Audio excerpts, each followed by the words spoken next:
porque el congelamiento tarifario nos dejó sin energía para poder crecer, nos dejó sin dólares en la balanza comercial, nos dejó sin reservas. Tenemos como muy fresco en nuestra memoria algunas promesas del señor presidente, ¿no? Pobreza cero, no al tarifazo. Entonces le decimos al presidente Macri que nos deje de mentir. ¿Dónde se puso el Poder Ejecutivo? ¿Dónde se paró para relatar lo actuado? Indudablemente se paró en el espejo retrovisor y argumentó de manera desmesurada los errores del pasado, mientras cometía errores mucho más importantes que los del pasado, y ya lo vamos a ver. Como hablamos de tarifa y estamos hablando de un servicio público tan importante como es el gas, yo, representando a Mendoza, quiero hablar del proyecto que hemos presentado desde el año 2008, no acá en el Congreso, en los tribunales de justicia federal, que son los que han permitido que en Mendoza se tuviera una tarifa adecuada y razonable, con los argumentos que escribía la diputada Camaño. Hay engaño en la manera en que se resuelve cómo se presta el servicio público y cómo se lo cobra. Insistimos en una salida de fondo. Primero, retrotraer y anular los tarifazos, volver a enero de 2016. Hablar claramente de lo que es cuando una medida se vuelve insostenible. Y una medida se puede volver insostenible de varias maneras. De la misma manera que un proyecto de retrotraer las tarifas 3 años atrás es insostenible. Que hemos advertido semana a semana que este cuadro de crisis económica, de fuga de capitales, de crisis completa entre los aumentos enormes de las tarifas y los salarios, hemos ido advirtiendo que estábamos llegando a este cuadro explosivo. Por lo que nos dan la razón finalmente del impacto fiscal estimado, que no es solamente la baja de los impuestos, sino que es también el mayor subsidio que sobrevendría en caso de retrotraer las tarifas medio año atrás y a partir de ahí congelarlas. Por todas estas cuestiones, señor presidente, termino diciendo lo mismo que dije en la comisión la semana pasada. Pedimos a nuestros pares el acompañamiento al dictamen que aconseja el rechazo a este proyecto, a este dictamen de comisión de mayoría, y que este rechazo permita que este dictamen, que este proyecto vaya al archivo, a lo más profundo, a lo más recóndito, a lo más oscuro del archivo de esta Cámara de Diputados. El estado actual de la situación, el estado actual de las tarifas, el estado actual del sistema previsional muestran la improvisación, la falta de rumbo colectivo y el fracaso de la política para abordarlos. Las empresas han recuperado valor en sus tarifas, han recuperado recursos para hacer inversiones. Es momento de parar la pelota y efectivamente sentarse y ponerse el zapato del otro. Cuando quieran discutimos estos temas. Cuando quieran ponemos sobre la mesa el fallo de la Corte Suprema de Justicia de la Nación. Nos hemos inspirado, como dijo Sergio Silioto, en muchos de los proyectos que el propio radicalismo presentó en materia tarifaria. El debate lo trajeron ustedes. La diputada Carrió fue la que instaló el tema de tarifas. El presidente de la Unión Cívica Radical fue contundente con respecto a su propio ministro de Energía. Lo que nosotros hacemos es justamente encontrar una solución. No vamos a permitir que nos digan golpistas. El otro ministro, Aranguren, producía los tarifazos más salvajes, sin ninguna política gradualista, porque acá abro un paréntesis, señores diputados y diputadas. Si en algo coinciden los economistas denominados del shock, que critican a los economistas denominados gradualistas, es en el tema de las tarifas. Los economistas denominados del shock están de acuerdo en el tema de las tarifas con Aranguren. Cierro el paréntesis, presidente. Ese es el desorden macroeconómico. Que aquellos que nos metieron en un descalabro formidable, en un problema de enorme magnitud a todos los argentinos, como fue el congelamiento durante muchísimos años de las tarifas de servicios públicos, que llevó, por un lado, a la pérdida de la soberanía energética, a que Argentina pase de ser un país exportador de energía que proveía de gas a Chile y a nuestros vecinos, a exportar energía al mundo, a tener que importar. Una reversión de más de 16.000 millones de dólares en la balanza energética, que fue el principio del fin de la sustentabilidad externa de la Argentina.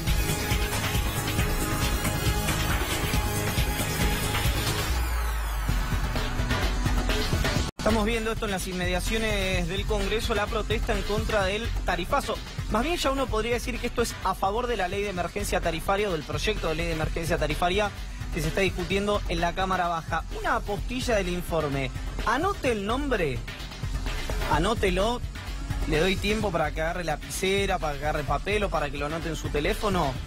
De todos los políticos y de los periodistas que le están diciendo que este préstamo con el Fondo Monetario Internacional es para, cito textual, financiar el gradualismo.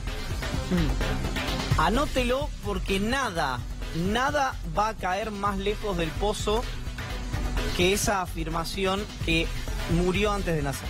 Desde afuera, la protesta, estamos observando la cantidad de gente que está allí, como decía Iván, en las inmediaciones del Congreso se está tratando la ley antitarifas. Adentro del lugar está nuestro compañero Nicolás Munafó, por supuesto, para escuchar distintas voces. Nicolás, muy buenas tardes.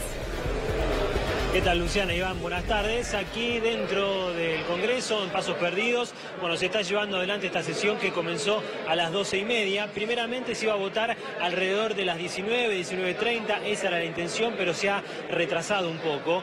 Ahora se votaría entre las 9:30 y las 10 de la noche este proyecto de ley para, bueno, retrotraer, por ejemplo, las tarifas al 1 de noviembre, que aumente con el mismo índice que la inflación, entre otros proyectos. Lo que sí ya ha consensuado la oposición con el oficialismo es sacar la baja del IVA, ¿no? Porque el proyecto primeramente decía que iba a bajar en las tarifas al 10,5%, bueno, lo van a seguir manteniendo en el 21%, esto más que nada por un costo fiscal, y después la oposición está confiada por el momento de que va a conseguir los votos necesarios para aprobar este proyecto. Como ya pasó por las distintas comisiones y tiene dictamen, necesita mayoría simple para ser aprobado, no como sucedió, ustedes recordarán, hace 2 semanas atrás, donde si bien había conseguido mayoría de votos, no se pudo aprobar porque ahí sí ya necesitaba los 2/3 del Congreso.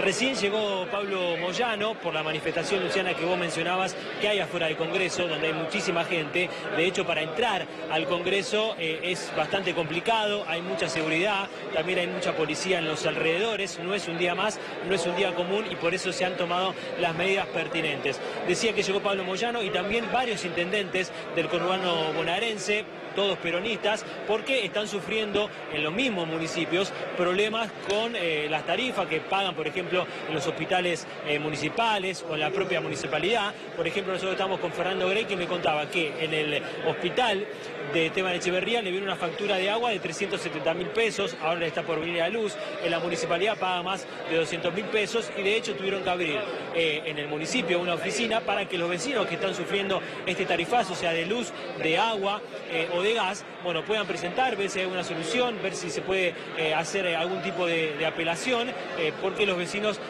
no solo en Esteban Echeverría, sino en todo el país, están sufriendo mucho los tarifazos. Intendente, ¿cómo le va? Buenas tardes. Bueno, me contaba que estaba preocupado, ¿no? Por eso su presencia acá, porque en este caso no solo lo sufre el municipio, sino distintas ONG y muchos vecinos, ¿no? Que no pueden pagar la factura. Sí, estamos muy preocupados por lo que está pasando, fundamentalmente por el tema de tarifas, porque realmente veo una desconexión entre el gobierno nacional, el presidente y su gabinete con lo que está pasando en la calle, lo que le pasa a la gente y los reclamos que nosotros recibimos en el municipio. Como bien decías, por ejemplo, una tarifa emblemática de nuestro municipio, pagábamos 18.000 pesos de agua, de AISA en el hospital municipal y ahora estamos pagando 371.000 pesos. ¿Qué significa? Gastamos por mes 800.000 pesos en medicamento y gastamos casi la mitad en agua, con lo cual esto la verdad que es insólito, no lo habíamos presupuestado, no podíamos ni siquiera soñar, ni imaginarnos, ni proyectar este aumento desproporcionado que tuvimos en el agua. Y no solo es el agua, sino que son todos los servicios. Y también nos está impactando en las entidades de bien público, donde tenemos entidades de muchísimos años, desde el Club de Leones de Montegrande, que paga más de 10.000 pesos, el Club Atlético Montegrande 31.000 pesos, una institución para chicos con HIV, que es Casamán, un hogar muy querido, 11.000 pesos, y la verdad que son tarifas insostenibles para nuestras instituciones y los vecinos en general, que para eso hemos tenido que habilitar un cuerpo de abogados con una oficina especial para que los vecinos puedan ir a hacer los reclamos, acompañarlos. ¿Por qué? Porque las empresas de servicio tampoco le dan la debida atención, hay muchos problemas para acceder a la tarifa social y es totalmente distinto a lo que están diciendo los funcionarios. Cuando va el vecino a hablarle a la oficina en este caso, ¿qué tarifa le lleva? Le digo, ¿qué diferencia le han contado que pagaban antes, que pagan ahora? No, hay barbaridades, hay cosas inexplicables porque en una misma cuadra se compara un vecino con el otro. Me pasa en centros de jubilados, otra vez estoy en un centro de jubilados Buena Onda de Montegrande y la verdad que distintos jubilados que viven solos, que tienen más o menos las mismas cosas, pagan tarifas totalmente distintas. Hay comercios de pleno centro de Montegrande que han llegado con facturas de 32.000 pesos. Hay un restaurante muy conocido en la avenida principal de Montegrande donde está pagando 100.000 pesos de luz, tuvo que poner un equipo generador. Esto la verdad que es insólito que tengamos energía con un equipo generador y ahora está en juicio con Edesur porque realmente Edesur dice que no puede tener un equipo generador, no puede usar energía alternativa, con lo cual todas estas cosas son profundamente injustas, hay una desconexión y más nos preocupan las medidas que está tomando y las determinaciones que está tomando el gobierno nacional sin convocar al diálogo, sin convocar al consenso, porque la verdad que yo creo que ante una situación tan crítica como la que vivimos, que repercute en nuestros municipios, porque por ejemplo, durante el día de ayer y el día de hoy no tuvimos cotizaciones de los proveedores, un municipio tiene que comprar cosas todos los días, tenemos hospitales, tenemos centros de salud, tenemos comedores, hoy los proveedores no nos cotizaron, por ejemplo, entonces bueno, esto nos está ocasionando un problema muy serio porque no hay precios en el mercado. Entonces el presidente de la Nación, la verdad que debería llamar a todos los argentinos a la unidad, al diálogo, a charlar entre todos, a ver cómo puede afrontar este tema y se encierra en su propio espacio, se encierra él y toma para mi entender la peor de las medidas o la peor de las determinaciones, que es acordar con el Fondo Internacional, que el Fondo Monetario Internacional sería la última instancia que debería tomar un gobierno antes de endeudarse y llevarnos por ese camino. Los escucha el intendente Luciana Iván. Grey, Iván Jagroski lo saluda, ¿cómo le va? Buenas tardes. Me quedé con esto de los proveedores, que no hay lista de precios. Es una situación bastante atípica la que usted está contando. ¿Puede extenderse un poquito sobre ese tema? Sí, por ejemplo, nosotros tenemos obra pública. La obra pública fundamentalmente se basa en el cemento y en el acero. En estos días aumentó el dólar un 7% y eso repercute en toda la obra pública. Yo tenía licitaciones para lanzar, con lo cual las tengo que esperar, o tengo calles de pavimento, que el pavimento es un derivado del petróleo, y con esto de que si el petróleo va a aumentar o no va a aumentar, se desregula o está regulado, la verdad que es una situación de incertidumbre muy importante. De hecho, hoy hubo una licitación en la provincia de Buenos Aires, la cual fui personalmente para garantizar y para ver cómo era el proceso, porque estoy muy preocupado cómo siguen adelante las licitaciones. En el día de ayer, por ejemplo, estábamos licitando, comprando alimentos, y dos de los principales proveedores nos dijeron que no nos podían cotizar, que había que esperar cómo estaban las cosas, porque bueno, el municipio, como todo el Estado, paga 30 a 60 días y no pueden garantizar cuál va a ser el precio del alimento en 30 a 60 días. Con lo cual lo que está pasando es grave, nos repercute a los municipios, repercute en los vecinos. Y honestamente, por ejemplo, en el tema alimentario, nosotros tenemos un 30% más de asistencia alimentaria en nuestro municipio, tenemos un 28% más de asistencia de vecinos a los centros de salud municipal, porque hay gente que se ha quedado sin trabajo y está recurriendo al municipio porque no tiene obra social, y esto indudablemente genera grandes trastornos a toda nuestra población, problemas económicos, un mal humor, y realmente nos preocupa y lo tomamos con mucha responsabilidad porque estamos viviendo en un momento sumamente complicado. Intendente, lo saluda Luciana Rubinska. ¿Usted tiene temor en el caso que la ley termine concretándose al veto que ya anunció el gobierno que se iba a dar con una ley si termina realizándose antitarifazo? A ver, vamos a ver cómo sigue hoy el Congreso de la Nación. Nosotros acá hemos venido un grupo importante de intendentes, que los intendentes lo que reflejamos es lo que piensa la gente, lo que piensa el vecino, porque realmente nosotros somos los representantes más directos de la gente, con lo cual estamos acá junto con intendentes muy representativos, siguiendo con mucha atención lo que está pasando en el Congreso de la Nación, porque entendemos que el Congreso de la Nación es el representante más genuino de todos, en el caso mío, los bonaerenses y de los argentinos. Por eso, realmente, cuando uno ve el tema del Fondo Monetario Internacional, la verdad que tiene que pasar por el Congreso. La ley que se está tratando hoy, que repercute esencialmente sobre las tarifas y sobre mis vecinos. Por eso estoy acá, porque está todo el mundo preguntándose en mi distrito qué es lo que pasa, qué es lo que va a pasar, qué es lo que va a pasar mañana. Por eso estamos siguiendo todo esto que está sucediendo acá con mucha atención. Intendente, gracias por el contacto, como siempre. Muchas gracias, muy amables. Momento de escuchar a otro de los legisladores, otras opiniones en relación a lo que está ocurriendo en estos momentos. Ya habló y lo vamos a repasar con todos ustedes, Fernando Espinosa.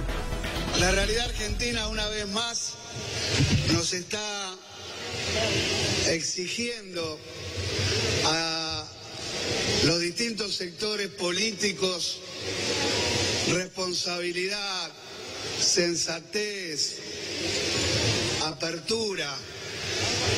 Estamos en el momento más crítico económico de los últimos 2 años y medio en nuestro querido país. Por lo tanto, tenemos los dirigentes que empezar a hacernos desde nosotros mismos ejemplos, porque los que estamos acá, nosotros, los diputados nacionales, somos la voz de los que no tienen voz, la voz de los que no pueden aparecer en los grandes medios de comunicación, la voz de los que no manejan el poder económico de este país, la voz de aquellos que no pueden llegar a fin de mes, como hoy más del 20% de nuestra población no llega. Por eso nosotros venimos a decir que ante esta crisis venimos a proponer una gran mesa de diálogo nacional, presidente. Se está mencionando la posibilidad de que se resuelva al menos lo que está ocurriendo allí en el Congreso, en la Cámara de Diputados, alrededor de las 9, 10 de la noche, quizás se extienda un poco más. Pero nosotros estaremos hasta las 8. Momento de hacer la pausa para seguir hablando de lo que está ocurriendo en la Argentina. Se va a sumar a la mesa Víctor Hugo Morales. Estamos en C5N. Estamos en el diario. Ya regresamos.